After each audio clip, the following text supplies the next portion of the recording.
Hello मेरे साथियों, नमस्कार। मेरे चैनल में आप सभी का स्वागत है। आज आप लोगों के बीच में यह बायोलॉजी विषय जीव विज्ञान स्पेशल 10th क्लास का है, मगर अगर आप बढ़िया से इसको तैयारी करते हैं तो ऑल एग्जाम्स के लिए है, चाहे वह बीपीएससी हो, यूपीएससी हो, आगे भी आपको पढ़ना पड़ता है। यह लेक्चर आपका 4 है और इस लेक्चर के अंतर्गत हम लोग अमाशय के बारे में संपूर्ण पढ़ने आज जा रहे हैं।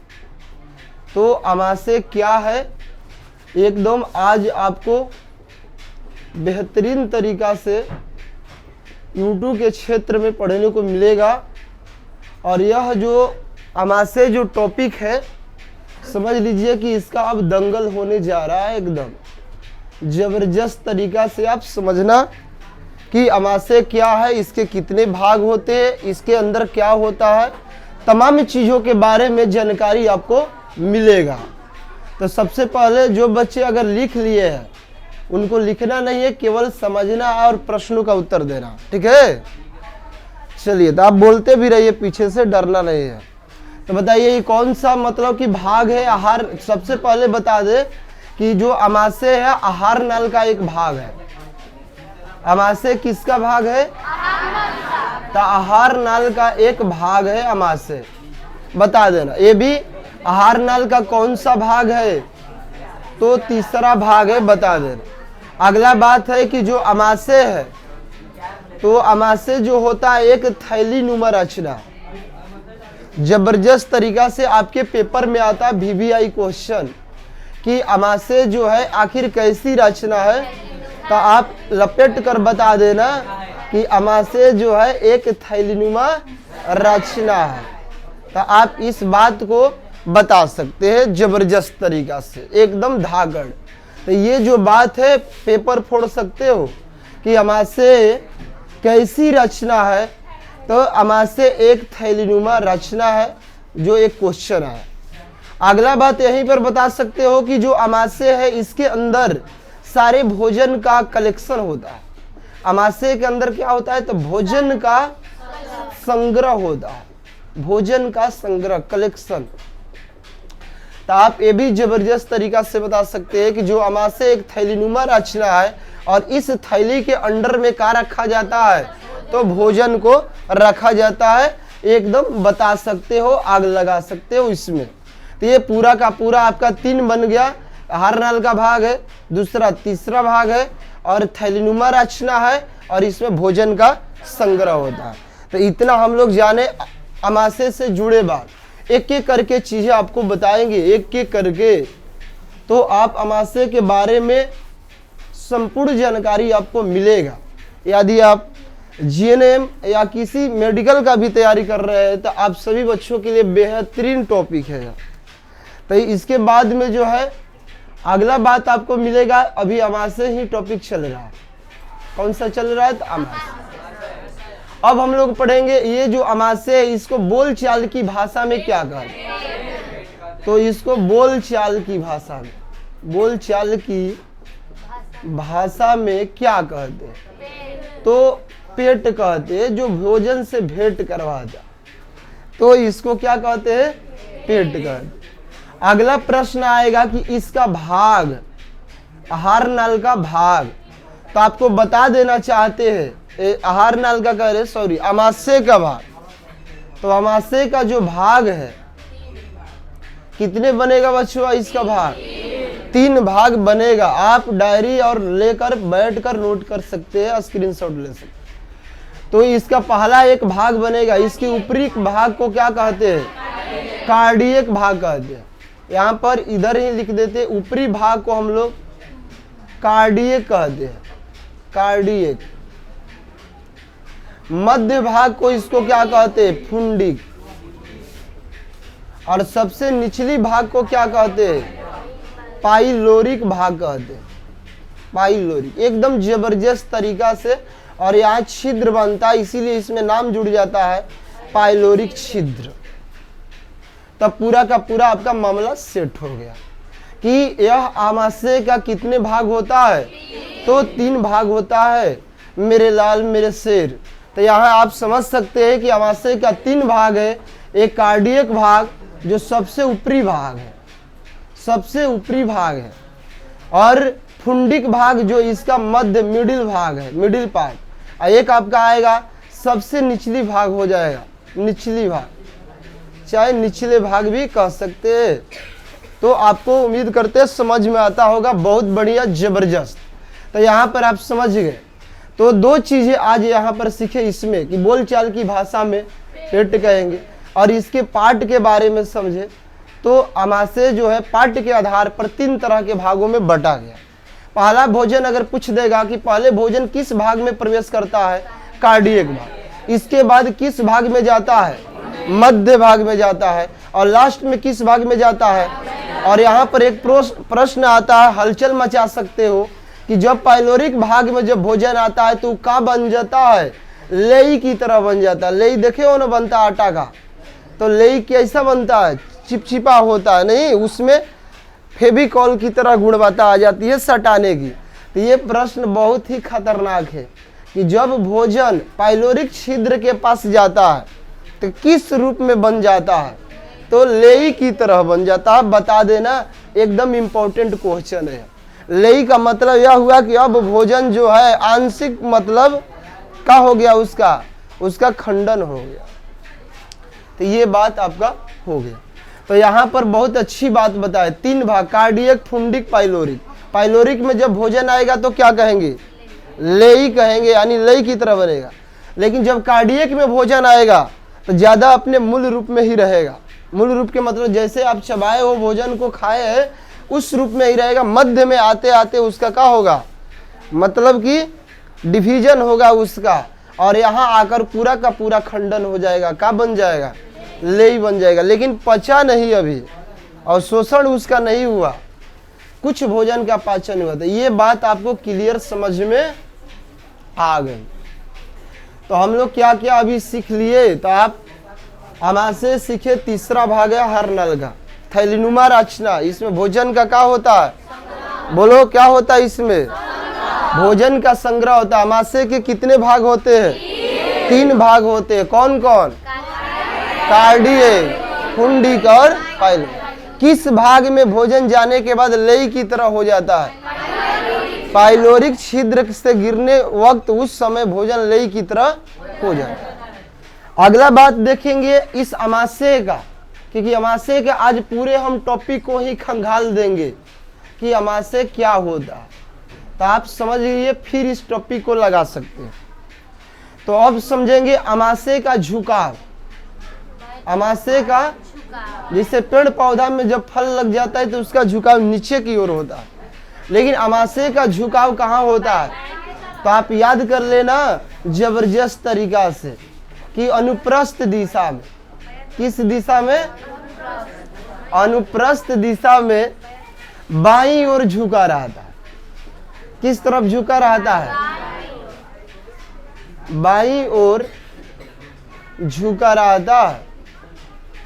तो आप इसमें गर्दा मचा सकते हो, इस बात को याद कर सकते हो कि अमाशय हमारे शरीर में बाईं की ओर का रहता है, झुका रहता है। तो इस लाइन को भी आप याद कर पाएंगे।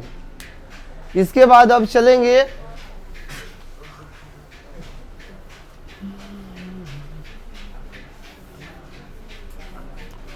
चलिए, तो अब चलेंगे मेरे शेर यहाँ पर अगला टॉपिक की ओर, अमाशय का।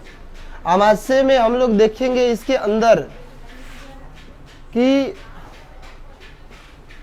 चलते हैं। तो ये टॉपिक बनेगा आपका अमाशय की संरचना बनेगा, उसकी बनावट ईश्वर ने कैसे बनाया। तो ये बात हम लोग पढ़ने जा रहे हैं, एकदम मतलब कि जबरदस्त तरीका से। तो आपको बता देना चाहते हैं कि सबसे पहले जो अमाशय यहाँ फिगर के माध्यम से समझ लीजिए। क्या हो गया, बंद होगा तो बोलिएगा। चलिए, तो आप इस फोन का चिंता करो, इसी पर लगे रहो। तो देखो, सबसे पहले बात बता दे, अब हम लोग क्या पढ़ रहे हैं, अमाशय की संरचना, उसका कंस्ट्रक्शन, उसकी बनावट। तो सबसे पहले बता दे कि ये जो अमाशय है यह मांस का बना हुआ। अमासे किसका बना हुआ है? मांस का बना हुआ है। इसलिए अमासे को आप कह सकते हो कि अमासे कैसी रचना है, तो एकदम जबरदस्त तरीका से इसको बता सकते हैं।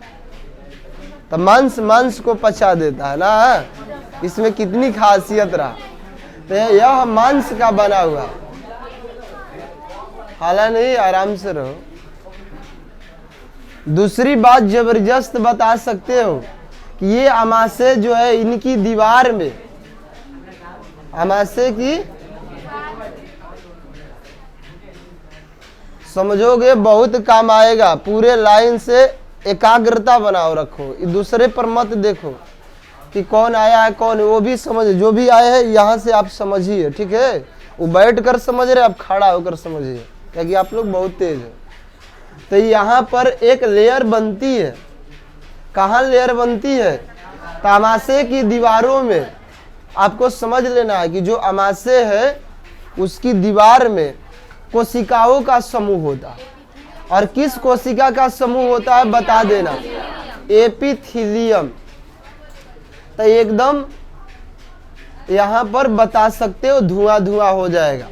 तो एपिथीलियम कोशिकाओं का क्या होता है? समूह होता है, कोशिकाओं का समूह। तो पूरा का पूरा टॉपिक आपके सामने हम रख दिए कि यहाँ पर इसकी दीवार में, किसकी दीवार में? अमासे की दीवार में। आप याद कर लीजिएगा कि अमासे की दीवार में एपिथीलियम कोशिकाओं का क्या होता है? समूह होता है।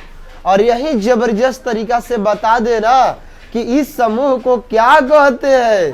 तो जठर ग्रंथि कहते। क्या कहते हैं? जठर ग्रंथि कहते। अगर साथ दोगे तो क्रांति आ जाएगा। अब इस जठर ग्रंथि को एक लाइन और लपेट कर बता देना कि इस ग्रंथि से कुछ निकलता है, और वो क्या निकलता है? जठर रस निकलता है। क्या निकलता है? यहीं पर लपेट कर बता देना कि जठर रस को क्या कहा जाता है? अग्नि रस भी कहा जाता है।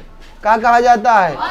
अग्नि रस। आपने बहुत पढ़ा होगा 10th में, लेकिन इस तरह की पढ़ाई यूट्यूब के क्षेत्र में भी आपको बहुत बेहतरीन मिलेगा, दावा करते हैं। तो आप समझ गए कि एपिथीलियम कोशिकाओं का समूह होता है, जिसको क्या कहते हैं बाबू? जठर ग्रंथि कहते हैं मेरे शेर। और इस ग्रंथियों से क्या निकलता है?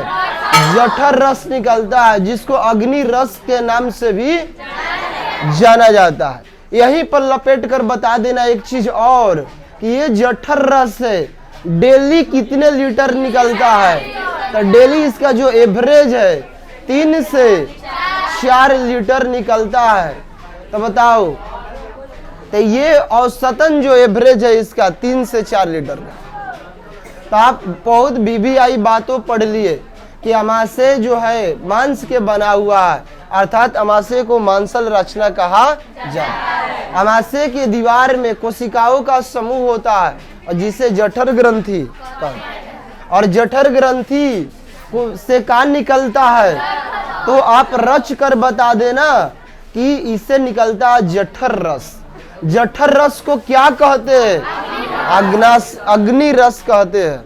और यह डेली कितने लीटर तक निकलता है?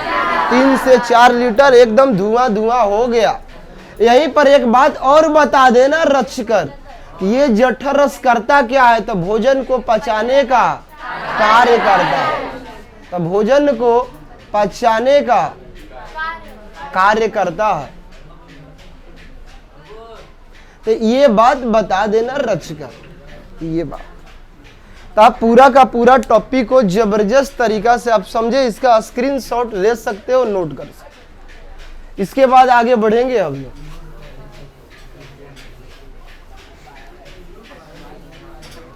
पूरे अमाशय का एक एक चीजें आपके सामने हम रखने का काम कर रहे हैं भाई राकेश सर। तो आप एक एक चीज इसको समझेंगे कि अमाशय क्या होता है। पढ़ो तो शौक से पढ़ो। अगला अमाशय का फिर टॉपिक दीजिए, क्योंकि अभी खत्म नहीं हुआ। तो अब आपको अमाशय में क्या पढ़ने को मिलेगा? अब इसका मिलेगा कि इसमें जो जठर ग्रंथि होती है, तो जठर ग्रंथि आप जानते हो किससे मिलकर बना है? तो कोशिकाओं से मिलकर बना है। जठर ग्रंथि किससे मिलकर बना है? कोशिकाओं से मिलकर बना है। तो इसमें आखिर कोशिकाएं कितनी तरह के मिलकर बनी है? तो जठर ग्रंथि में बता देना कि जो कोशिकाएं होती है, क्या होती है? कोशिकाएं। तो जठर ग्रंथि की कोशिकाएं जो होती है 3 प्रकार की होती है। कौन कौन होती है? पहला जो होती है अम्लजन कोशिकाएं, जबरदस्त तरीका से बता सकते हो, अम्लजन कोशिकाएं। पूरा का पूरा यहाँ पर आप हलचल मचा सकते हो। दूसरी जो कोशिकाएं है श्लेष्मा कोशिकाएं या म्यूकस कोशिकाएं भी इसको हम लोग कहते हैं। गर्दा मचा सकते हो इसको। तो ये हो गया। अगला एक कोशिकाएं है जिसको जाइमोजिन कोशिकाएं कहते हैं। कौन कोशिकाएं कहते हैं? जाइमोजिन कोशिकाएं कहते हैं। बायोलॉजी अगर इस तरीका से पढ़ोगे तो आपका मेडिकल का भी तैयारी समझो कि हो ही रहा है। लड़कियों के लिए जेएनएम एएनएम की भी तैयारी के लिए बेस्ट तरीका ऑप्शन है।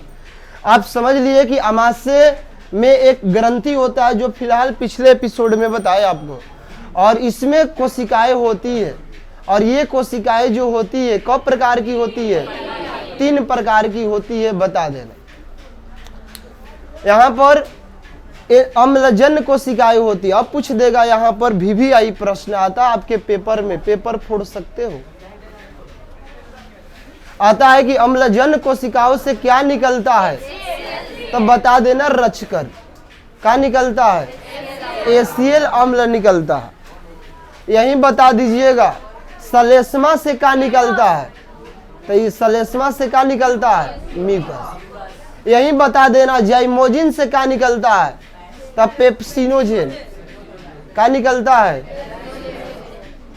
पूरा का पूरा जो है यहाँ पर निचोड़ बता दिए हम, पेप्सिनोजेन। तो एकदम इसको निचोड़ सकते हो।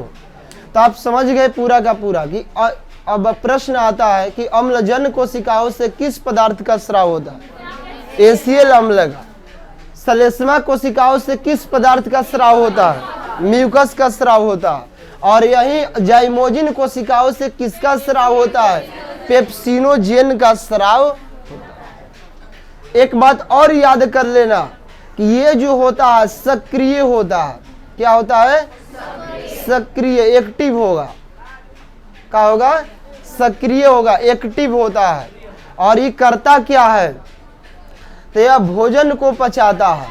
क्या करता है? भोजन को पचाता है। और प्लस में और क्या करता है? प्लस में जीवाणु जो बैक्टीरिया है, उस जीवाणु या बैक्टीरिया का क्या करता है? भक्षण करता है, उसको खा जाता है, नष्ट कर देता है। तो ये रच कर बता देना बात कि एसीएल अम्ल सक्रिय होता, काफी सक्रिय होता, बहुत एक्टिव होता, क्योंकि उसको एनी टाइम भोजन पचाने के लिए चाहिए। और वह भोजन को पचाता है और साथ में एक बड़ा काम करता है, जीवाणुओं का क्या करता है? भक्षण करता।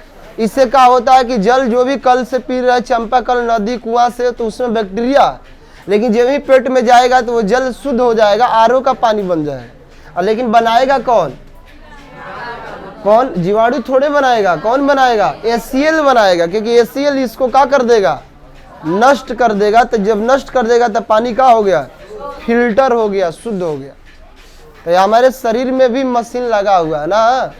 मतलब हम इतना बता रहे कि गर्दा हो गया, पूरे कंपटीशन लेवल का भी है। और 10th में तो एक भी क्वेश्चन अमाशय से छूटने वाला नहीं है। छूट जाएगा तो मैं नाम बदल दूंगा, एक भी छूटने वाला नहीं। चलो, तो ये पूरा का पूरा समझेंगे। यहाँ पर अब समझेंगे बाबू कि म्यूकस क्या है। तब म्यूकस एक जो है कोशिकाओं के दीवार के लिए एक सुरक्षा पदार्थ है, एक द्रव है। तीनों का तीनों द्रव है, ये भी याद रख लेना। तो यह एक ऐसा द्रव है जो क्या करता है? तो अमाशय की दीवार को, अमाशय की दीवार को क्या नहीं करने देता है? गलने नहीं देता है। गलने एक मतलब कि एसीएल के प्रभाव से क्या करता है, बचाता है। तो पूरा का पूरा बता सकते हो, म्यूकस हमारा सुरक्षा का काम करता है। किसका काम करता है? और वह सुरक्षा कैसा है कि पेट की दीवार को गलाने नहीं देगा। क्या नहीं करने देगा? गलने नहीं देता है, चाहे गलाने नहीं देता है। अर्थात एसीएल से बचाता है। किसे बचाता है? तब ये आ जाएगा कि अमाशय में एसीएल के स्राव को कम कौन करता है? म्यूकस। ना ज्यादा कम करने देता है, ना ज्यादा बढ़ने देता है। लेकिन जब भोजन नहीं करेंगे लंबे समय तक तो ऑटोमेटिक घटेगा। और कौन बढ़ेगा? तो ये भी याद प्रश्न कर लीजिए, भोजन लंबे समय तक नहीं करने पर क्या प्रश्न है कि भोजन लंबे समय तक नहीं करने पर किसका स्राव बढ़ जाता है? बोलो ना थोड़ा जोर से, पूरा एनर्जी से बोलो, किसका स्राव हो जाता है ज्यादा? तो एसीएल का स्राव ज्यादा हो जाता है। लगभग इसका स्राव 0.5 होता है, लेकिन इसे 1 पर बढ़ जाता है बाबू। जब 1 पर बढ़ जाएगा तो इसमें एक VVI बात बता देते हैं, रोग हो जाता। और उस रोग को हम लोग कहते हैं एसिडिटी। क्या कहते हैं? एसिडिटी कहते हैं। नहीं आएगा तो यहाँ आग लगा सकते हो, समझ लेना। एसिडिटी को कहते हैं गैस की बीमारी। क्या कहते हैं इसको? बताओ, एक एक प्रश्न को हम निचोड़ कर बता दिए कि जब लंबे समय तक भोजन करते हैं, ध्यान से समझना, बहुत इंपॉर्टेंट है पेपर की दृष्टि से। जब हम लोग लंबे समय तक नहीं खाते, कामों में अपना बह जाते, कहते यह काम कर लेंगे तबे खाएंगे, चलो भाई कोई दिक्कत नहीं है। लेकिन रोज करने लगते हैं, आदतें बड़ा जटिल होती है। हाल ही समाप्त। तो रोज करेंगे तो किसका स्राव बढ़ जाएगा? एसीएल का स्राव अगर इतना रहेगा, याद रखना, अगर 0 से 0.5 रहेगा तो शरीर ठीक ठाक है, कोई दिक्कत। कितना तक ठीक ठाक है? लेकिन यह क्या होता है कि बढ़कर कहाँ चला जाता है? जब ही बढ़ेगा तब पेट में ज्वलन, आग लग जाती है। आग के मदद चपेट आ जाता, आग का गोला दौड़ने लगता, चूहा कूदने लगेगा, मतलब आग लग जाएगा, एकदम जलन होने लगेगी। क्या होने लगेगी? जलन होने लगेगी। और उस जलन को क्या कहते हैं? एसिडिटी कहते हैं, गैस की क्या कहते हैं? और इसको बचने के लिए इनो का सेवन करना पड़ता है। इनो लोग पीते हैं, देखे वो प्रचार में, इनो या और कुछ ऐसे चीज है जो इसके प्रभाव को क्या करे? कम करे। इनो पिएंगे एकदम शांति मिल जाएगा, जलन खत्म हो जाएगा। तो आप ये भी समझ लेना, एसिडिटी कब होगा? जब एसीएल बढ़ेगा। और उसके बचने का क्या उपाय है? इनो या मीठा सोडा, मतलब ऐसा जो क्षारीय हो, ताकि ये अम्ल है ना, तो अम्ल को क्षार क्या कर दे? उदासीन कर दे। नहीं आ रहा है? बोली तो सुनाई दे रहा है ना, यही क्रांति है। तो देखना अब कितना होगा। अब तूफान आ जाएगा पढ़ाई के क्षेत्र में। चलो, तो ये बात आपको पूरा का पूरा हम समझा दें। अब हम समझाने जा रहे हैं जाइमोजिन। समझते रहो, कोई दिक्कत नहीं। अब जाइमोजिन से क्या निकलता है बताओ?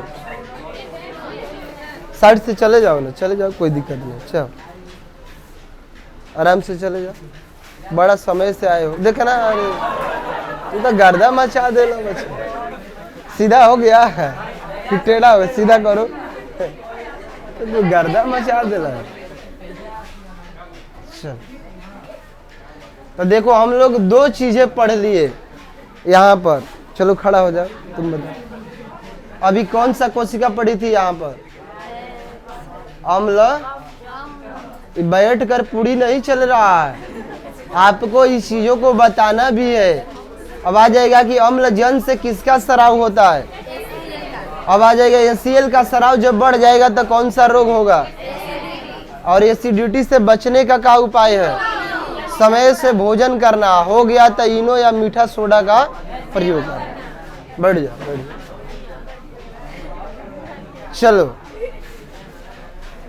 ध्यान से समझो, उधर बात मत करो, इधर करो ना। देखो जीवन बदल जाएगी, इधर करोगे। इधर ये पढ़ाई आपको 10th से ही लिमिट नहीं है, हम चिल्ला चिल्ला कर बता रहे हैं क्योंकि ये पढ़ाई आगे भी आपका काम करने वाला है, क्योंकि टॉप लेवल का बता रहे, एक एक चीज अमाशय से जुड़ी बातों को आपके सामने रखे, बात है कि नहीं। अब आ गया जाइमोजिन कोशिका है। इस कोशिका का मुख्य भूमिका होती है प्रोटीन पचाने में। किसके पचाने में? क्योंकि इससे किसका स्राव होगा? बोलो तो, क्योंकि बोलने बहुत लोग को नहीं आता है, हम जानते हैं, हमको भी बोलने, तो क्या बोलेंगे? पेप्सिनोजेन। 2 टर्म में बोलिए, बोलिए, तब तो आप लोग समझ गए।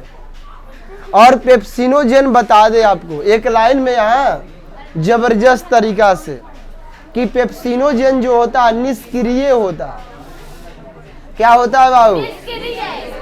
तो देख लो, इससे निकला ACL, इससे का निकला म्यूकस, लेकिन यह अंतर समझ लो, ये भी सक्रिय है, ये भी क्या है, लेकिन बेचारा ये क्या है? निष्क्रिय है। मतलब यह कोई इसका कार्य नहीं है, कार्य नहीं कर सकता, नॉन एक्टिव है। ये सब दोनों क्या है? एक्टिव है। तो ये भी याद कर लेना कि अमाशय की दीवारों में पेप्सिनोजेन क्या होता है? सक्रिय कि निष्क्रिय? निष्क्रिय होता, लेकिन इसको सक्रिय में कोई बदल देता। तो अब हम लोग स्पेशल किसके बारे में पढ़ेंगे? पेप्सिनोजेन के बारे में पढ़ेंगे। चल, तो पूरा का पूरा समझ लीजिए। तो आप एकदम जबरदस्त तरीका से अमाशय के बारे में इतना जान गए कि किसी को भुलवा दो। अब किसके बारे में स्पेशल आया? अमाशय में एक चीज आया ना, हेडिंग नया आ गया अब कि अमाशय में क्या आ गया? पेप्सिनोजेन। पेप्सिनोजेन। चलो, तो आप लोग हल्ला करके बता दीजिए ये क्या होता है? निष्क्रिय होता। जबरदस्त तरीके। अगला आएगा कि इस पेप्सिनोजेन पर क्या है?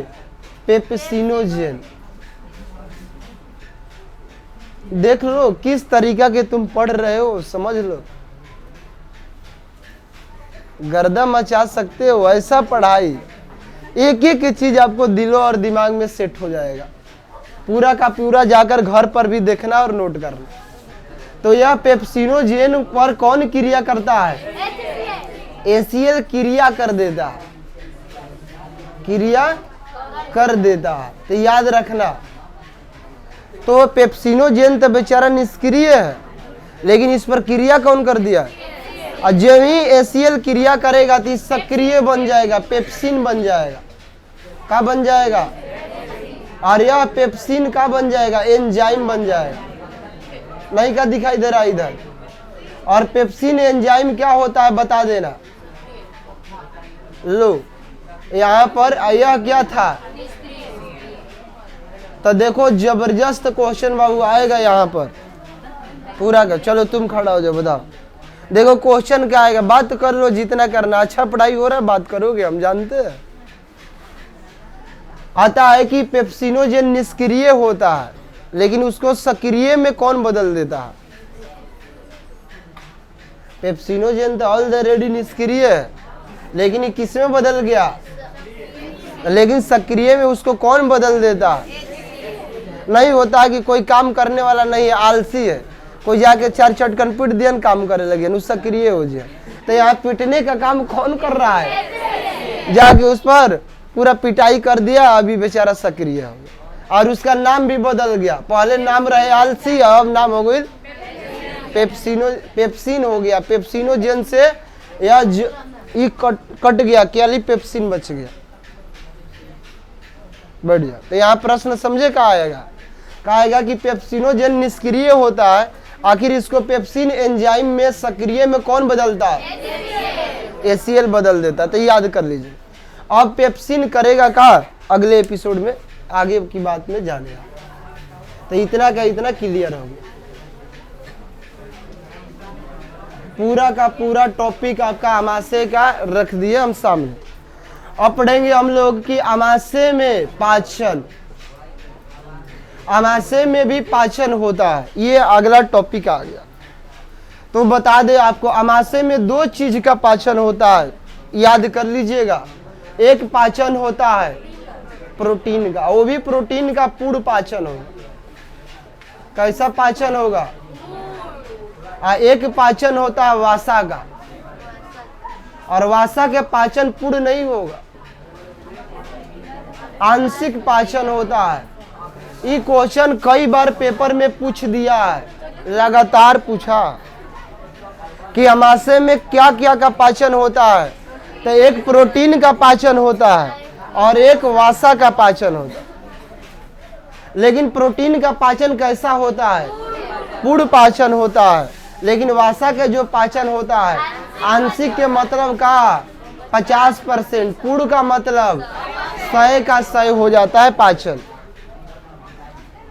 बता दो हम, आया समझ में बात? तो किस चीज का पाचन होगा? प्रोटीन का। और किसका? कौन करता है पाचन, ये भी समझ लो, क्योंकि ये प्रोटीन है और इस प्रोटीन को पर कौन क्रिया करेगा? एंजाइम। क्योंकि पेट में कौन सा एंजाइम है? पेप्सिन एंजाइम है। कौन एंजाइम है? और पेप्सिन एंजाइम क्रिया करके इसको किस में बदल देगा? पेप्टोन में बदल देगा। और पेप्टोन में जब बदलेगा तो उसका पाचन हो जाएगा। किसका पाचन हो जाएगा? तो ये बात बहुत बच्चे नहीं जानते हैं, तो एकदम इसको याद कर लें। अब ये समझो, वासा के पाचन कौन करेगा? तो वासा में हमारे पेट में एक एंजाइम पाया जाता है जिसका नाम है लाइपेस एंजाइम। उसके निकलता है, बताएंगे अग्नाशय रस से। बहुत बात कर रहे हो, समझ नहीं रहे हो। अच्छे होते तो नोट करके भी याद करते, तो आपको चापलूसी से केवल मतलब है। तो वासा में एक वासा पर कौन क्रिया करेगा? लाइपेस एंजाइम, और इसको बदल देता है वासा अम्ल। ये सब बात बार बार पढ़ने को नहीं मिलेगा, बहुत इंपॉर्टेंट पढ़ा रहे। गिलस रॉयल में बदल देता है, याद कर लेना। और यहाँ पर किसका पाचन हो जाता है? वासा का। कैसा पाचन? आंशिक पाचन हो जाता है। तब पूरा का पूरा आप इसको समझ गए, स्क्रीनशॉट ले सकते हो, बहुत इंपॉर्टेंट है। अमाशय में प्रोटीन का पाचन होता है, पूर्ण पाचन। वासा का पाचन होता है। प्रोटीन का पाचन कौन करता है? तब pepsin enzyme. Pepsin enzyme protein को पेप्टोन में बदल देता है, जिससे प्रोटीन का पाचन हो जाता है। अब प्रश्न आएगा कि प्रोटीन का पाचन कब, कहाँ और कैसे होता है? तो अमाशय में होता है, पेप्सिन एंजाइम से होता है। पेप्सिन एंजाइम प्रोटीन को किस में बदलता है? ये भी आ जाएगा। वासा का आंशिक पाचन किस एंजाइम द्वारा होता है? लाइपेस एंजाइम द्वारा होता है। लाइपेस एंजाइम वासा को क्या करता है? तो वासा अम्ल और ग्लिसरॉल में बदल देता है, जिसे वासा का आंशिक पाचन और छोटी आंत में जाते जाते वासा का पूर्ण पाचन हो जाता है। ये बात आप समझ गए। आया तरीका समझ में? चलो, तो पूरा का पूरा यह मामला आपका सेट हो गया। ये बात बार बार देखो, अमाशय का कितना टॉपिक पढ़ा दिए, बैंक करोगे बहुत मिलेगा। कहा जा रहा है? क्या कोई सब हम ही को तबाह कर दिया है। अब देखो हम लोग पढ़ेंगे कि अमाशय में होने वाले का रोग। अमाशय में कौन कौन सा रोग होता है? नहीं, पहला इसका रोग का नाम हम रखे एसिडिटी होता है। दूसरा क्या होता है? Peptic ulcer. नहीं, तो ये मतलब कि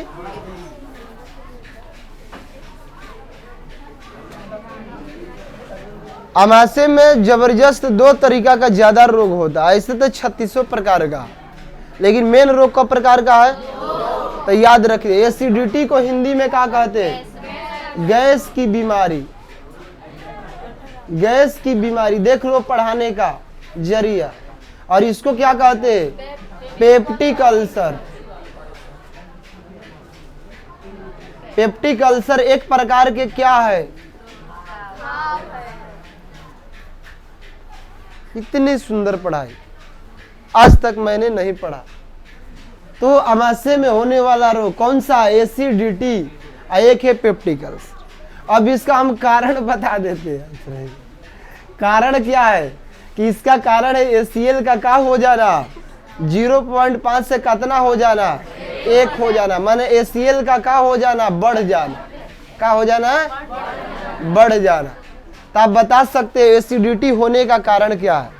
ACL अम्ल का अपनी एवरेज से क्या हो जाना? बढ़ जाना, एसिडिटी का कारण। इसका कारण बता देते हैं। तो इसका कारण है कि लंबे समय तक का नहीं करने पर। और ये भी रोग कौन करेगा? माने समझ लगी ACL रोग का जड़ है ना। एसिडिटी भी कर रहा, ससुरा क्या कर रहा? वो घाव भी कर रहा। तो यह लंबे समय तक है। लंबे समय तक भोजन न करने पर, भोजन न करने पर। तो जब भोजन नहीं करेंगे तो कौन? ACL दीवारों को क्या कर देगा? गला देगा। तो रोग उत्पन्न करेगा कौन? ACL। जितना लाभदायक है उतना ही हानिकारक है। लाभदायक यह है कि भोजन पचाएगा, जीवाणु को खत्म करेगा, लेकिन हानि भी तो पहुंचा रहा। लेकिन हानि हमारे और आपके कमी से पहुंचाता है, ये अपने से। जब टाइमिंग इसका फेल कीजिएगा तो ये हमला कर देगा, आप ही पर आक्रमण, अटैक कर देगा। तो इतना हो जाएगा, तब पूरा का पूरा यहाँ मामला सेट। और ये भी बता सकते हो कि एसिडिटी रोग में होता क्या है। एसिडिटी रोग में देखो ना, एक एक चीज आपके सामने हम रख रहे हैं। एसिडिटी में क्या होता है बाबू? बता देना। पेट में क्या होता है? जलन होता है। पेट में क्या होता है? जलन।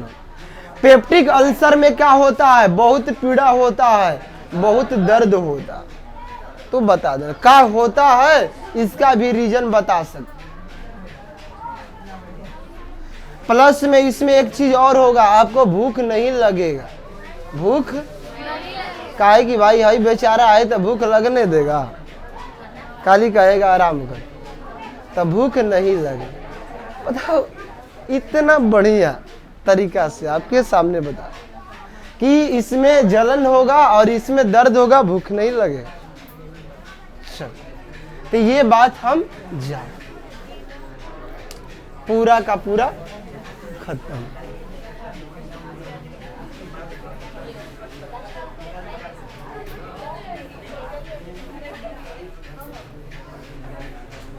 चलिए, तो यह पूरा का पूरा जो टॉपिक है अमाशय का पूरा खत्म हो गया। पूरा का हो गया, इतनी जबरदस्त तरीका से पढ़ाया गया।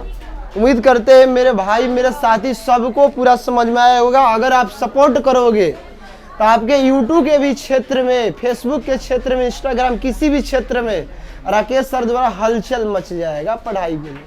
ऐसे तो पढ़ाने वाले बहुत लोग हैं, लेकिन पढ़ाने का एक नया टेक्निक आपको हम देंगे, एक नया जुनून देंगे, एक नया जोश देंगे, और अंदर आपके अंदर का एनर्जी को बताने का काम करेंगे कि पढ़ाई आखिर कैसे पढ़ा जाता है।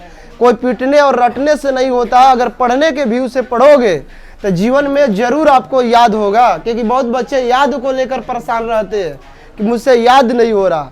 मैं आपको दावा करता हूँ कि आपको हम याद करवा दूंगा, आपके दिलों और दिमाग में जाकर छाप दूंगा। तो इस चीज को आप पूरा का पूरा फाइनलाइजेशन आपको समझाए, समझिएगा। जय हिंद मेरे साथियों। बंद कर दो, बंद करो बाबू। बंद है कि हम इसी तरह बोल दिए? चलो।